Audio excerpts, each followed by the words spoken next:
Hello and welcome to the 8th module on the unit devoted to Yves Chevallard and the anthropological theory of the didactic, the ATD, in the project of IGMAI Awardis Multimedia Online Resources. This module is a direct continuation of Module 7, the previous one, on the change of paradigm from visiting works to questioning the world. We will cover a critical issue that lies at the core of the types of analysis the ATD proposes, the study of the ecology of teaching and learning processes, and especially of study and research paths, a general instructional proposal within the new paradigm of questioning the world. As we saw in the previous module, in the ATD, we consider at least two main paradigms about the dissemination of knowledge among individuals and institutions. The prevailing one is the paradigm of visiting works, where didactic systems are established around a given content, piece of knowledge, or praxeology P. In this paradigm, the curriculum is mainly defined as a set of content, knowledge organizations or praxeologies. Contents students have to learn, acquire, or visit, and teachers have to teach, provide, or show. Nowadays, this paradigm is evolving, although very slowly, towards a new paradigm that Yves Chevallard calls the paradigm of questioning the world. In this paradigm, ideally, the curriculum would appear as a set of questions to address, to study, and to inquire about. Teachers do not know the content in advance, the answer to these questions, to present it to the students. Their role is to help students address the questions and elaborate appropriate answers. In this module, we will use some of the previous notions and analytical tools of the ATD to approach the problem of the didactic ecology of studying research processes in this new paradigm. That is, we want to better know the conditions that facilitate the change of paradigms and also the constraints that hinder and sometimes even prevent its development. We also saw in the previous modules that there are different ways to question a didactic system. First of all, since we are here to consider the two paradigms, we will also consider two types of didactic systems. Those built around a praxeology or a body of knowledge P, and those built around a question, an open question Q. We introduced three levels or focuses of analysis, remember? The first one asks about the praxeology of the question at stake. What is it? Where does it come from? Why is it important? We call this the epistemological or the praxeological level of analysis. The focus can also be put on the development of management of the didactic system, what we call the economic dimension, or didactic in its narrow sense. Finally, there is the ecological questioning, which asks about the conditions for the didactic system to exist and evolve. I think that we can consider the ATD as one of the first approaches to focus on the ecological analysis of didactic processes. There is a strong assumption here. We consider that teaching and learning processes, they do not depend on the personal will of teachers and students and other educational stakeholders. We assume or we make the hypothesis that there are conditions and constraints at the institutional level that can explain why didactic processes exist or fail to exist and evolve or fail to evolve in a given direction. We will use the scale of didactic codeterminacy, also introduced in another module. This scale is a useful tool because it reminds us that what happens in the classroom depends on conditions that may originate from other places at very general or very specific levels. When talking about conditions and constraints, we will consider that conditions are variables or aspects that can be modified. And we will consider that constraints are the aspects or variables that cannot be directly modified. These are the levels where conditions and constraints originate. When we address a research problem, we will consider some of the levels as constant, as given, while others will be approached as variables, as something that can be modified. As researchers, we choose the units of analysis that we consider, and also those that are left unquestioned.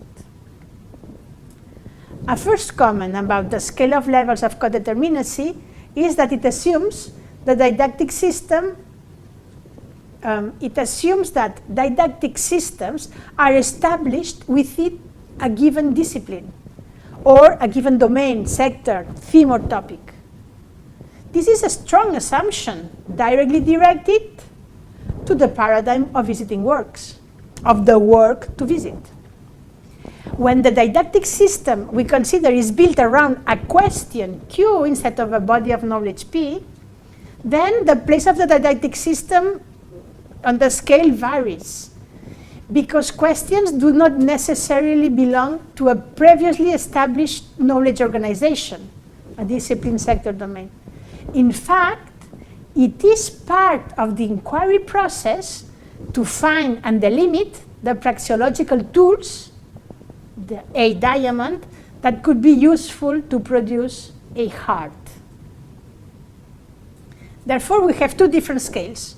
One that corresponds to the paradigm of visiting works, and where didactic systems are connected to a discipline or a set of disciplines, which are in turn organized into sectors, domains, etc., through a complex process of didactic transposition. And then there is a second, more general scale in the paradigm of questioning the world, where questions do not necessarily belong to a discipline. In this case, the inquiry process that takes place when addressing the question includes the difficult step of finding what discipline, sector, domains, etc. could be useful to elaborate an answer to Q.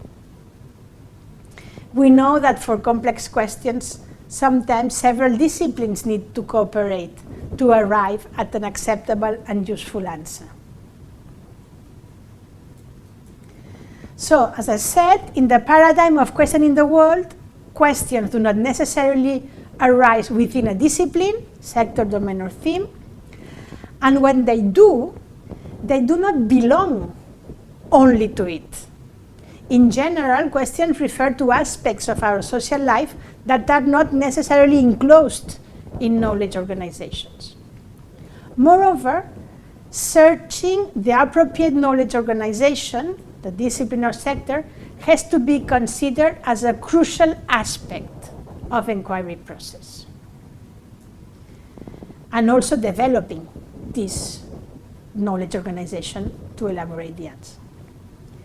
When a given knowledge organization appears as appropriate to address the question, the inquirers have the right and the duty to develop it and go beyond its boundaries, as we say, out of the box. Let's focus on the ecology of studying research path. Remember that a studying research path corresponds to a general inquiry process that starts with the consideration of a generating question Q0 by a group of students X under the supervision of some teachers Y. The aim of the inquiry is to provide a final answer, a heart, and for this the inquirers need many resources: derived questions, labeled answers, data, and other objects. Compared to the paradigm of visiting works, this type of inquiry processes assign new roles to the teachers and the students. We saw that in the previous module. And also new roles to the knowledge, creating a completely new didactic contract. In the new paradigm, the teachers are not supposed to know in advance, have the correct final answer, or be the privileged media, and milieu. An example of that would be the supervisor of a PhD thesis, who just guides and helps the student in the research, but doesn't know the final answer.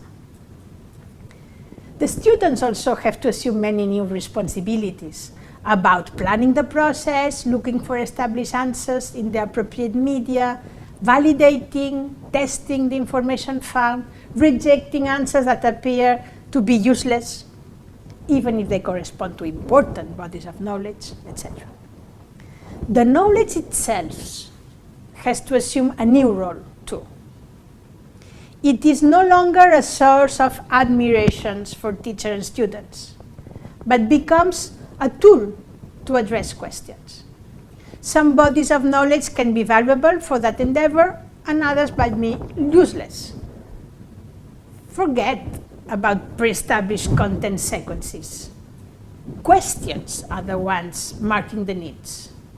Oh, we need matrices, but we cannot use them till grade 9? No, we need them now. Who bans our access to knowledge? According to what principle? The paradigm of questioning the world also changes the way curriculum or the school contract is established. If students have to address questions, where do these questions come from? How are they selected? By whom? Through what process? Moreover, it's also important to agree on what acceptable answers are and how to validate them. If questions are important, so are answers. It is then critical to decide what to do with them, how to disseminate them, and to whom, because we need to make them reusable for the study of further questions. It is a new pedagogical and epistemological culture that we need to construct and disseminate, as we already said in the previous module. There are various constraints that do not favor the change of paradigm. For instance, at the level of societies, we must be aware that our societies appreciate and value answers, not questions. Only children and silly or ignorant people ask questions. Our society have also established a control and limited access of knowledge, where some bodies appear as compulsory at a given age, or others are compulsory at another age, and others are not. Our vision of instruction is more relating to knowing answers than to asking questions. This sometimes establishes very strict boundaries between disciplines and also between experts. At schools, the boundaries between disciplines and experts are also assumed with a little delay sometimes from the society. The prevalence of answers is also clear in the way curricula are formulated usually. Finally, many aspects of the school organization, the time schedules, the classroom equipment, the capstone exams, etc., are totally in line with the paradigm of visiting works and hinder new types of study processes more in line with the paradigm of questioning the world. And of course, our pedagogical traditions follow the same principles. When, in spite of these constraints, we try to implement inquiry processes in schools or universities, other constraints soon appear, which seem more related to the intermediate levels of the scale, the levels of the knowledge, what we call the didactic levels. An important one is the lack of routines to help students ask questions and address them. Also, to look for answers, to collect data, etc. Invalid sources, to test the information obtained, to share the results and make selections, to organize the work in teams.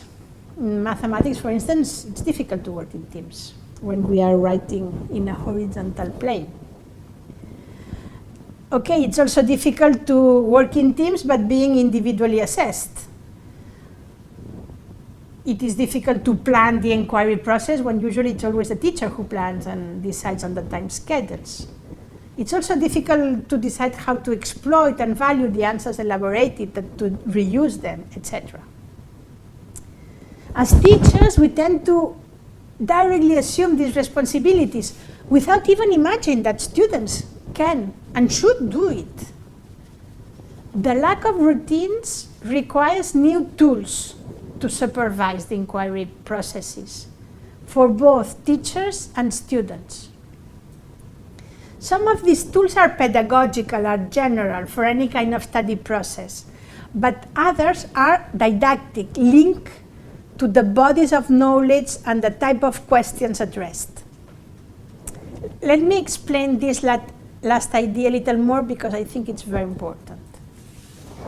In a study research path, X and Y inquire about questions that are not necessarily important in the mathematics domain, in the scholarly institution. That means that there is no specific terminology to name them in the scholarly knowledge. Therefore, the didactic system has to create its own terminology. Also, the available answers, a diamond, they correspond to synthesis of the results of previous inquiries. And in this synthesis, usually the authors tend to eliminate many elements of the construction process. The intermediate questions, the dead ends, the provisional rejected answers, errors, things like that. What we obtain is what the American mathematician William Thurston called the DTP problem, definition, theorem, proof. This is the synthesis of what we find in the 8 diamond answers.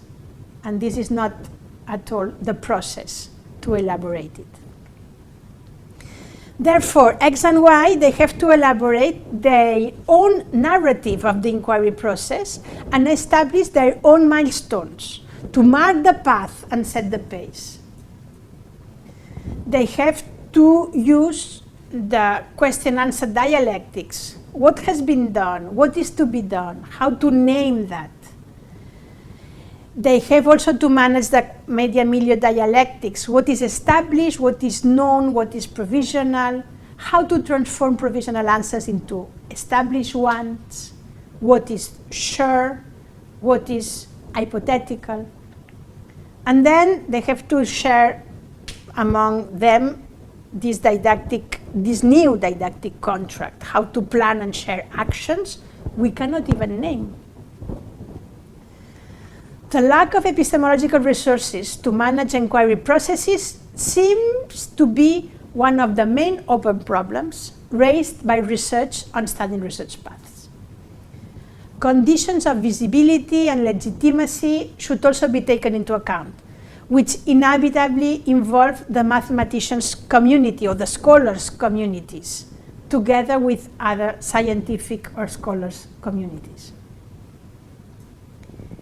In the recently experimented studying research paths, some of the elements of the Herbartian schema, for instance the question-answer maps, are starting to be used as explicit tools for teachers and students to manage the inquiry process.